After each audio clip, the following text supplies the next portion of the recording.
사순절을 시작하면서 교회력에 또 성서 정과라는 것이 있어서 그 주일마다 또 주간마다 읽어야 하는 말씀들이 있습니다. 그것을 중심으로 또 따라서 말씀을 전하는 경우들도 많이 있습니다. 특별히 사순절 초입에는 교회력상으로 예수님이 광야에서 시험을 받으신 말씀을 읽도록 하고 있습니다. 그리스도인들이 40일 동안 경건 훈련의 시간으로 지키는 사순절은 예수님께서 공생애를 시작하시면서 금식하신 40일에서 유래한 것으로 알려져 있습니다. 예수님께서 40일 광야 금식의 끝에 시험을 당하신 내용의 성경 말씀을 사순절 초입에 함께 연결하여 읽는 것은 매우 의미가 있습니다. 오늘 본문 1절을 보면 예수께서 성령의 충만함을 입어 요단강에서 돌아오사라고 되어 있습니다. 예수님께서 요단강에서 무엇을 하셨습니까? 예수님이 요단강에서 세례 요한에게 세례를 받으시고 돌아오셨다는 말입니다. 예수님께서 정식으로 공생애를 시작하시는 시점에 너는 내 사랑하는 아들이라 내가 너를 기뻐하노라 라는 하나님의 음성이 들리며 하나님의 아들로 인정을 받으셨습니다. 그 세례의 순간에 경험한 장면입니다. 그러고는 아직 제자도 부르지 않으신 예수님은 먼저 광야로 가셨고 40일을 지나며 어느 순간 이제 마귀의 시험을 받으셨습니다.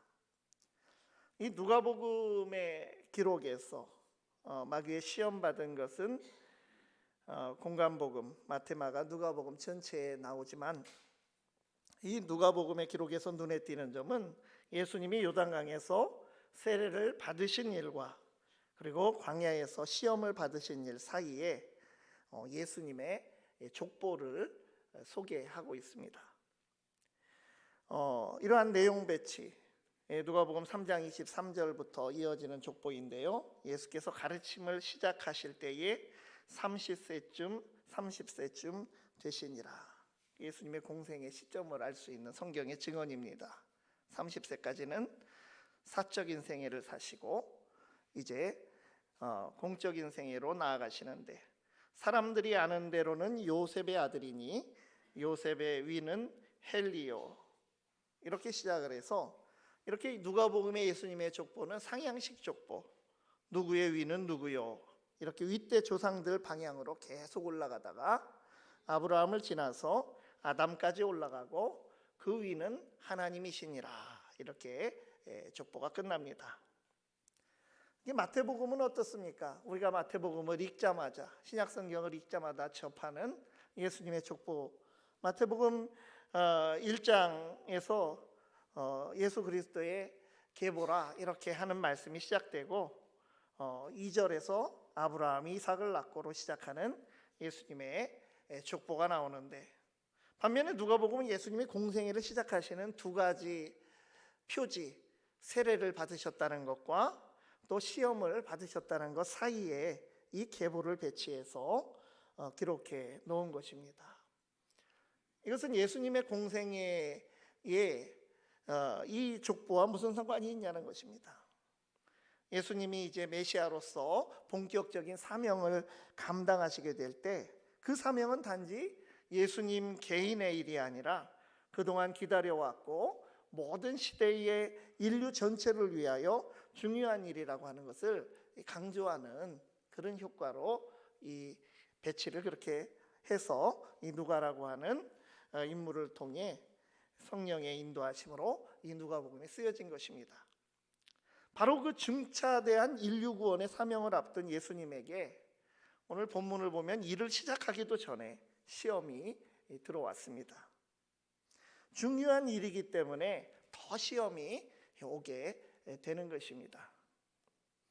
그러므로 우리에게도 시험이 다가오면 그 시험은 내가 하나님 앞에서 중요한 쓰임을 받기 위해 우리의 믿음을 더 든든히 세워주시는 하나님이 불러내신 광야 훈련의 통과 의뢰이다, 이렇게 생각하시면 됩니다. 우리는 인생에서 광야의 시험을 어떻게 통과하고 있습니까? 첫 번째는 시험을 마주하는 믿음의 자세가 중요합니다. 시험이 누구에게서 오는지, 시험을 하는 주체가 나에게 시험에 거하게 하는 주체가 선한 존재인지 악한 존재인지가 중요하지 않고, 시험을 맞닥뜨리게, 어떻게든 우리는 시험을 맞닥뜨리게 되는데 우리의 믿음의 자세가 중요한 것입니다. 우리 인생은 시험의 연속이지 않습니까? 예수님은 제자들에게 가르쳐 주신 주기도문에서 시험에 빠지지 말게 해달라고 하는 기도를 드리라고 하셨습니다. 겟세마네에서 십자가를 앞두고 기도하실 때 그 같이 데리고 간 제자들에게도 시험에 들지 않도록 깨어 기도하라고 말씀하셨습니다. 그러니까 시험은 언제든 어디든 누구든 찾아오게 됩니다. 이 성경에서 시험, 이 헬라어로는 페이라스모스라고 하는 이런 말을 쓰는데, 성경에 있는 내용을 보면 두 가지 경우로 사용됩니다. 그 사람을 성숙하게 한 단계 올려놓는 훈련으로서의 시험, 영어로 테스트라고 하는 시험이 있는가 하면, 길을 잃게 하는 유혹으로서의 시험, 템테이션이라고 하는 시험이 있습니다. 창세기 22장을 보면 하나님의 시험으로 하나님께서 아브라함에게 100세 때 얻은 귀한 아들 이삭을 번제로 바치라고 명령하십니다. 아브라함이 정말로 그 말씀대로 순종하기 직전에 하나님께서 멈추셨기 때문에 실제로 그런 잔인한 일이 일어난 것은 아니지만 아브라함의 믿음이 분명하게 확인되고 또 한 단계 성숙해진 계기가 됩니다. 그런가 하면 창세기 3장을 보면 이 마귀의 시험이 아주 성공을 합니다. 사탄이 뱀의 모습으로 최초의 인간 아담과 하와를 유혹하였을 때 거기 말려들게 되고 인류가 타락하게 됩니다. 그 타락한 본성이 유전돼서 아들 때에서는 가인은 동생 아벨을 향한 시기와 분노로 시험에 들어서 그만 비극적인 최초의 살인이 일어나게 됩니다. 그런데 욥기를 보면 이 욥이라고 하는 인물이 당한 이 고난은 이 두 가지 시험의 성격이 동시에 나타납니다. 이 사탄이 하나님의 허락을 받고 천상의 어전 회의에 참석을 해서 괴테의 파우스트라고 하는 그 문학 작품을 읽어보신 분들은 이 욥기를 통해서 그 파우스트가 쓰여진 것을 보게 됩니다. 거기 보면 천상의 어전 회의에 같이 배석하고 있습니다. 이 마귀도 배석을 하고 있어서 하나님의 허락을 받고 사탄이 욥의 믿음을 시험하는 것으로 욥기는 기록이 됩니다. 그러니까 마귀는 자신이 욥에게 가한 그 고난을 통해서 욥이 하나님을 부인하는 죄에 빠지기를 기대하며 시험을 걸어오고 있고, 그 동일한 사건인데도 하나님께서는 욥이 그 시험을 통해서 하나님을 더 깊이 알고 더 성숙하기를 원하시고 또 그렇게 확신하시고 기대하고 바라보시는 그런 모습을 우리가 욥기에서 읽을 수가 있습니다. 이 마귀조차도 하나님의 주권을 벗어날 수 없다고 하는 그런 고대 믿음의 선배들의 그런 신앙이 반영된 그런 의미이면서도 정말 욥이 극한의 고통과 고난 가운데 당하는 시험은 누구에게서 온 시험인지 명확히 구분하기 어려운 것이 욥기에 나오는 시험입니다. 이렇듯 이론적으로는 우리가 이거 하나님이 주는 시험이구나, 또 이것은 이건 마귀가 주는 시험 같다, 이렇게 말할 수 있겠지만 실제 우리 삶의 현장에서 현실로 맞닥뜨리는 시험은 그 구분이 쉽지가 않습니다. 되지 않습니다. 게다가 평범한 서민인 우리들에게 이 시험은 보통 고난으로 다가오게 되고 대개는 힘든 시련을 견뎌내고 훈련받아야 하는 연단이나 역경으로 우리 삶에서 경험이 됩니다. 그러므로 시험이 어디서 오느냐 보다 중요한 것은 시험을 대하는 우리의 태도입니다. 야고보서 1장 2절에서 4절 말씀은 참 시험에 대해서 좋은 통찰을 우리에게 줍니다. 시험이 2절에서 내 형제들아 너희가 여러 가지 시험을 당하거든 온전히 기쁘게 여기라. 시험이 있어도 걱정하지 말라. 오히려 기쁘게 여기라. 이렇게 시험이라고 시작을 했는데 3절에서는 이 시험을 말을 바꿔서 시련으로 바꾸고 있습니다. 이는 너희 믿음의 시련이 인내를 만들어내는 줄 너희가 알미라. 인내를 온전히 이루라. 이는 너희로 온전하고 구비하여 조금도 부족함이 없게 하려 함이라. 우리가 시험을 믿음으로 감당하면 그것은 단련할 연자, 시련이 될 수 있다고 우리에게 말해주고 있습니다. 시험은 시련이 될 수 있거나 반대로 믿음을 저버리는 일이 일어날 수도 있습니다. 중요한 것은 무슨 일을 만나든지 어떻게 그 일을 통해서 성숙하며 하나님을 더 알아가며 온전해지는가 하는 것입니다. 그래서 우리는 시험을 마주하는 믿음의 자세를 갖춰야 합니다. 예수님이 받으신 시험은 모든 성도가 믿음을 가지고 생활하면서 마주하는 그 시험에 어떻게 대처해야 하는지에 대한 모범적인 그런 의미가 담겨 있습니다. 그래서 우리의 믿음도 성숙하게 든든히 세워져서 반석 같은 믿음 위에서 살아갈 수 있기를 바랍니다. 두 번째로 하나님의 자녀로서의 참 능력을 예수님에게서 발견합니다. 이 성경에 나오는 마귀는 어떠한 존재입니까? 참 우리가 이 마귀는 무엇인가라고 왜 세상에 악이 존재하는가라고 하는 질문만큼이나 이 마귀는 왜 있는가? 이게 도대체 무엇인가? 이런 질문을 던지지 않습니까?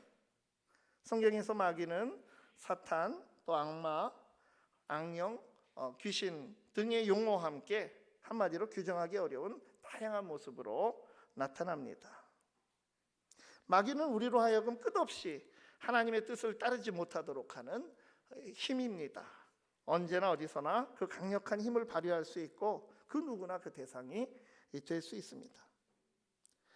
어떻게 표현하든지 성경에서 마귀는 우리 내면에서 그리고 우리들 사이 관계에 사랑, 평화, 기쁨과 행복, 의로움과 순종 같은 그 하나님과의 함께하는 그런 본질적인 모습에 강력하게 대항하고 대적하는 존재로 규정이 되고 있습니다. 그래서 때로는 한 사람을 실족시키고 때로는 한 가정을, 때로는 한 사회를, 한 나라와 민족까지 실족시키는 폭력적인 존재가 이 마귀입니다.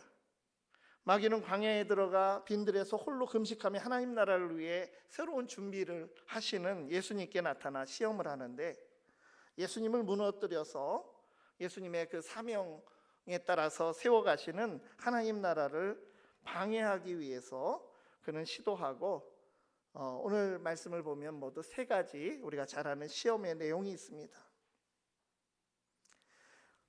첫 번째는 뭡니까? 내가 만약 하나님의 아들이거든 이 돌들에게 명하여 떡이 되게 하라. 두 번째는 내가 만일 내게 절하면 내가 지금 본 그 천하만국이 다 내 것이 되리라. 세 번째는 무엇입니까? 내가 만약 하나님의 아들이거든 성전 꼭대기에서 뛰어내리라. 하나님이 그의 사자를 명하사 너를 지키게 하시리라.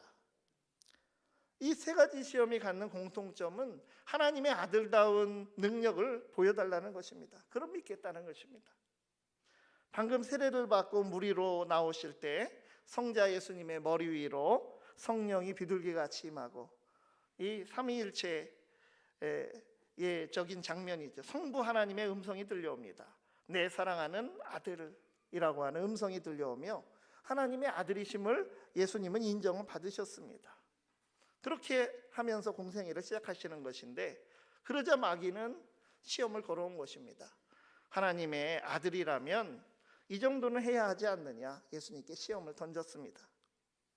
여기서 우리가 생각해 보아야 할 것은 하나님의 아들이 보여주실 수 있는 진정한 능력이라는 것이 도대체 무엇이냐는 것입니다. 마귀는 하나님의 아들로서의 능력은 돌들을 떡덩이로 만드는 일이라고 말합니다. 그러나 예수님께서는 어떻게 대답하셨습니까? 하나님의 말씀대로 사는 능력, 그것이 하나님의 아들의 능력이라고, 하나님의 자녀됨의 능력이라고 말씀하여 주십니다. 절하라는 시험, 또 높은 곳에서 뛰어내려 보라는 시험, 이 시험들도 밑바탕에 깔린 마귀의 의도도 비슷합니다. 예수님이 보통 사람이 못하는 일을 하면 하나님의 아들로 인정하겠다라고 하는 것입니다. 이러한 비슷한 장면은 훗날 정말 예수님의 그 구원 역사의 절정의 그 시간에 다시금 시도가 됩니다. 능력으로 하나님의 아들임을 증명해 봐라. 이 시험이 예수님이 십자가에서 마주하게 됩니다.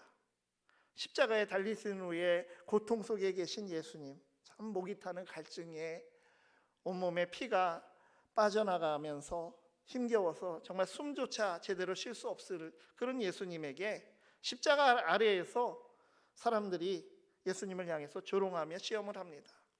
네가 만일 하나님의 아들이거든 자기를 구원하고 십자가에서 내려오라. 하나님의 아들이라면 그 고통과 죽음의 십자가에서 내려와서 너의 능력을 우리에게 보이라. 그러면 당신이 하나님의 아들인 줄 믿을 것이다. 하나님의 아들이라는 걸 그 능력을 통해서 증명해 봐라 말씀하시는 것입니다. 하지만 예수님께서는 말려들지 않고 십자가에 그대로 계셔서 그 고난을 온몸으로 감당하셨습니다. 인류 구원을 위한 죽음의 십자가를 예수님께서 받아들이셨습니다. 시험을 마주하신 예수님께서는 하나님의 아들이라는 증거가 그러한 힘에 있지 않음을 보여주신 것입니다.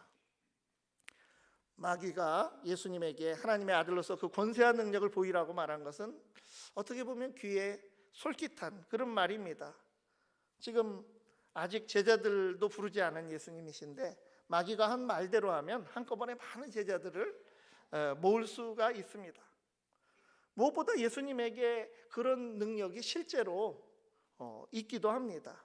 돌을 떡으로 만드는 능력, 성전 꼭대기에서 뛰어내려도 다치지 않을 수 있는 능력, 예수님에게 그런 능력이 있습니다. 얼마든지 그렇게 하실 수 있습니다. 그러나 예수님은 그렇게 하지 않으셨습니다. 이 마귀는 속이는 자라고 했습니다.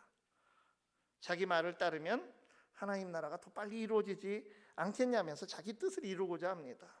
마귀는 예수님이 가시는 길, 십자가 길을 가지 못하도록 하려는 속셈으로 그럴듯하게 시험을 걸은 것입니다. 예수님께서 그런 마귀를 담대하게 말씀으로 물리치십니다. 하나님의 아들이신 예수님은 세상이 추구하는 힘과 능력에 의지하지 않기에 돌을 떡으로 만들지 않으셨습니다. 사실은 예수님이 물로 포도주를 만드시고 보리떡 5개와 물고기 2마리, 그 어린이의 헌신을 통해서 5,000명을 먹이실 수 있는 그 예수님께서 돌 몇 개를 떡덩이로 만드는 일을 하지 않으셨습니다. 가장 원초적인 인간의 식욕을 통해서 시험을 하고 권력욕을 미끼로 시험을 하고 하나님의 사랑을 시험의 대상으로 만드는 마귀의 의도에 끌려가지 않으셨습니다. 40일을 금식으로 줄여서 완전히 힘이 빠진 예수님의 모습, 우리의 연약하고 무력한 처지와 참 닮은 그런 상황입니다. 오늘날도 예수님께 돌로 떡을 만들라 하였듯이 우리가 세상에서 순간순간 살아갈 때 정말 수단과 방법을 가리지 않고 이기적인 목적으로 살아가라고 마귀는 유혹합니다. 말씀대로 살아야 할 우리를 말씀보다 이기적인 욕심으로 기울도록 하는 것입니다. 오늘 우리가 살아가는 이 세상은 우리에게 그래서 우리가 믿음으로 살아간다면 늘 선택과 결단을 요구받는 세상입니다. 정글 같은 세상의 법칙, 경쟁의 법칙, 약육강식의 법칙을 따르든가 아니면 하나님의 말씀의 능력을 의지하든가 둘 중 하나를 택해야 하는 그런 세상에 우리가 던져져 있는 것입니다. 아무리 인류의 문명이 발달하고 사회제도가 개선된다고 하더라도 강한 자가 참 살아남고 약한 자는 강한 자에게 먹힐 수 있는 그런 약육강식의 법칙, 이것은 이 약하고 타락한 세상에서는 새하늘 새 땅이 이루어지기 전에는 사라지지 않고 있습니다. 하지만 세상 바라보지 않고 사람 의지하지 않아도 세상 것이 없어도 감사와 소망이 넘칠 수 있는 것이 믿는 자의 능력입니다. 세상이 주는 것과 다른 평안이 주님께 있습니다.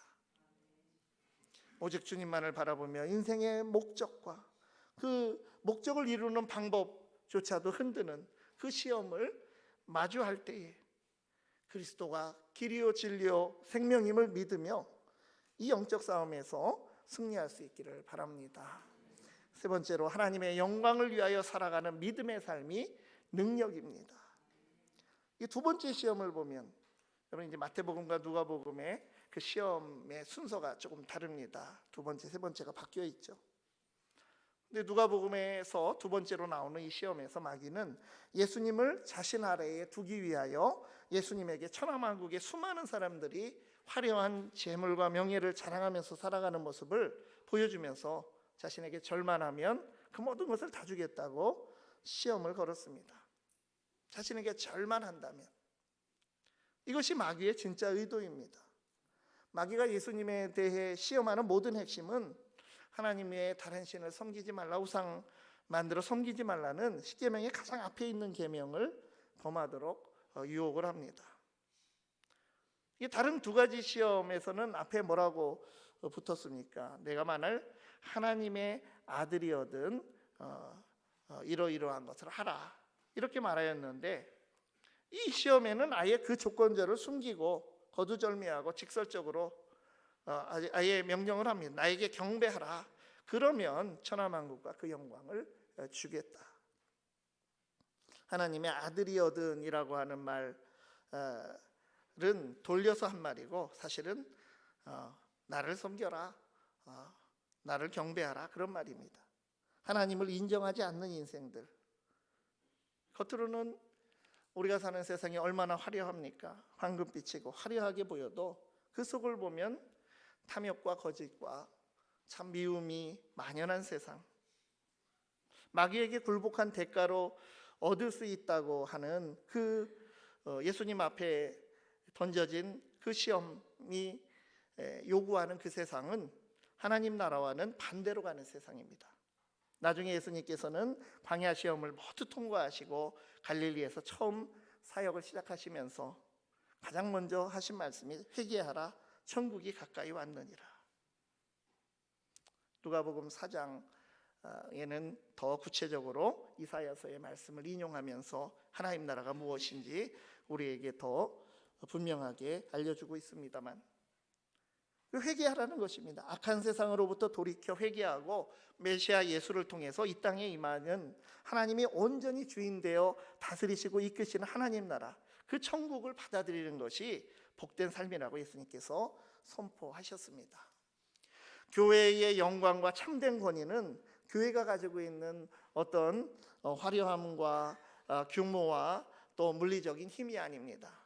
교회가 이웃의 어려움을 돌아보며 진심으로 사랑하고 이웃과 함께하기 위해서 자신을 낮추고 더 많이 내어주고 세상이 할 수 없는 힘든 일까지 기쁜 마음으로 소리 없이 감당해 나가는 그러한 교회에 예수 그리스도의 십자가와 그리스도의 마음과 하나님의 은총이 드러납니다. 교회는 세상에 감동을 주고 희망을 주고 위로를 주고 어떻게 살아가는 것이 정말 가치 있고 의미 있는 삶인지를 보여주는 아름답고 참 신비로운 그런 공동체가 되어야 합니다. 말하면서도 우리가 한편으로는 부끄러움도 있고 참 건조한 그런 마음이 듭니다. 우리 모습이 그렇지 못하기 때문에. 교회가 예수님의 한결같은 사랑을 담고 예수님의 담대한 용기를 품고 예수님께서 이루신 평화, 희망, 생명, 치유와 회복, 정의, 하나님 나라의 가치를 따라가야 합니다. 예수님의 손에 있는 못자국과 옆구리 창자국이 바로 사랑의 표적이고 그것이 바로 예수 그리스도께서 하나님의 아들 된 능력이며 세상을 구원한 힘이고 능력입니다. 예수님이 세상을 구원하신 방법이 풍랑을 잠재운 그 능력이나 물고기 2마리, 이 오병이어로 5천 명을 먹이신 그런 기적이나 귀신을 내쫓으신 영적인 이런 힘이 아니라 역설적이게도 무기력한 그런 십자가였습니다. 그것이 바로 하나님의 아들이 가야 할 길이었습니다. 숱한 유혹과 시험 속에서 그 연약함 속에서도 하나님의 변함없는 사랑을 믿고 다시 일어나며 세상의 힘에 굴하지 않고 하나님의 선하신 뜻을 펼치며 살아가면서 온갖 시련에도 하나님의 사랑을 포기하지 않고 믿으며 그분의 은혜 가운데 기쁨으로 살아가는 자들, 이것이 바로 하나님의 자녀들입니다. 이러한 은혜와 기쁨이 우리 삶에 가득하기를 바랍니다. 기도하시겠습니다. 신실하신 하나님, 우리의 일상은 시시각각 시험의 연속입니다. 그러나 주님처럼 두려워하지 않고 담대하겠습니다. 하늘과 땅의 모든 권세를 가지고 세상 끝날까지 함께하리라 약속하신 주님께서 우리를 선한 길로 인도하실 것을 굳게 믿으며 오직 주님, 오직 말씀으로 시험을 넉넉히 이기게 하여 주시옵소서. 교회가 정치, 경제, 종교, 권력이 되지 않고 하나님 나라의 가치로 선한 능력을 드러내게 하여 주시옵소서. 예수 그리스도의 이름으로 기도드리옵나이다. 아멘.